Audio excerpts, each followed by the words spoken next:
মুখ্যমন্ত্রী মমতা বন্দ্যোপাধ্যায়ের ভোট যুদ্ধের রণকৌশল চূড়ান্ত করতে বৃহস্পতিবার গুরুত্বপূর্ণ বৈঠকে বসেন তৃণমূলের রাজ্য সভাপতি সুব্রত বক্সী। বৈঠকে ছিলেন কলকাতা পুরসভার মেয়র তথা তৃণমূল নেতা ফিরহাদ হাকিম সহ ভবানীপুর বিধানসভার 8টি ওয়ার্ডের কাউন্সিলর ও বিএলএরা। সেই বৈঠক থেকেই আসন্ন নির্বাচনে ভবানীপুরে নির্বাচনী রণকৌশল তৈরি হয়। আমরা দলের যারা আমাদের প্রতিনিধি আমরা একসাথে বসেছিলাম, আমাদের সভাপতি বক্সীদা ডেকেছিলেন, ওখানে বসেছিলাম। নিশ্চিত ভাই রাজনৈতিক মানুষরা যখন এক জায়গায় এসছি কিছু ধরে স্ট্র্যাটেজি করব।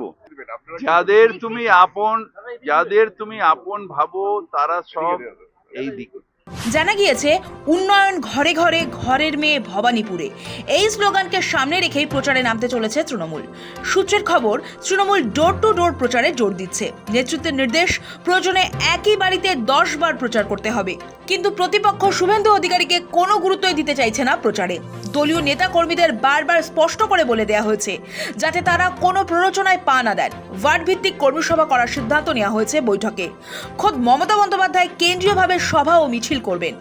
বৈঠকে ঠিক হয়েছে 70, 71, 72-এর দায়িত্বে থাকবেন সুব্রত বক্সী, 73, 82, 77-এর দায়িত্বে ফিরহাদ হাকিম। বৈঠকে অবিলম্বে হোয়াটসঅ্যাপ গ্রুপ করার নির্দেশ। প্রতি ওয়ার্ডে কর্মী সভা করা হবে। ভবানীপুরে ক্রমশ ভোট প্রচারের পারদ চড়ছে। ইতিমধ্যে বিজেপি মুখ্যমন্ত্রীর ওয়ার্ডে জোরদার প্রচার শুরু করেছে। বিরোধী দলনেতা শুভেন্দু অধিকারীর সমর্থনে দক্ষিণ কলকাতায় বিজেপি নেতৃত্ব বুধবার রাত থেকে 73 নম্বর ওয়ার্ডে ফ্লেক্স ও পোস্টার লাগিয়ে প্রচারে নেমেছে। হরিশ মুখার্জি স্ট্রিট ও হরিশ চ্যাটার্জি স্ট্রিট এলাকায় সেই প্রচার বিশেষভাবে নজরে পড়েছে, যে ওয়ার্ডেই থাকেন মুখ্যমন্ত্রী ও তার পরিবার। বৃহস্পতিবার ভবানীপুরে প্রচারে নেমে পড়েন বিজেপি প্রার্থী শুভেন্দু অধিকারী। নিজে হাতে লেখেন দেওয়ালও। এসবের মাঝে তৃণমূল প্রার্থী মমতা বন্দ্যোপাধ্যায়ের প্রচারের রণকৌশল তৈরি করে নিল দল। কলকাতা পুরসভার 8টি ওয়ার্ড নিয়ে ভবানীপুর বিধানসভা, মুখ্যমন্ত্রী মমতা বন্দ্যোপাধ্যায়ের নিজের বিধানসভা কেন্দ্র। মুখ্যমন্ত্রীর বিধানসভা কেন্দ্র ভবানীপুরে SIR এ মোট 47,000-এরও বেশি ভোটারের নাম বাদ গিয়েছে। এখনও বিবেচনাধীন 14,154। এর মধ্যে 77 নম্বর ওয়ার্ডের প্রচুর নাম কাটা গিয়েছে। প্রথম পর্যায়ে 43,000 নাম বাদ যাওয়ার পরপরই দলীয় নেতা ও বিধানসভার BLA এবং BLA 2-দের নিয়ে নিজের বাসভবনে একাধিকবার বৈঠক করেছিলেন মমতা।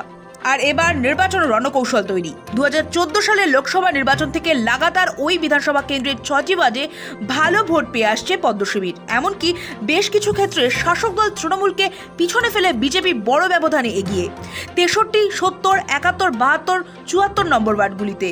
সেই পরিসংখ্যানে ভর করেই 2026 সালের বিধানসভা নির্বাচনে মুখ্যমন্ত্রীকে ধাক্কা দিতে চান বিরোধী দলনেতা। এই পরিস্থিতিতে জমি ছাড়তে নারাজ তৃণমূলও। মমতা বন্দ্যোপাধ্যায় যেহেতু এখানের প্রার্থী, কিন্তু সব সময় দিতে পারবেন না।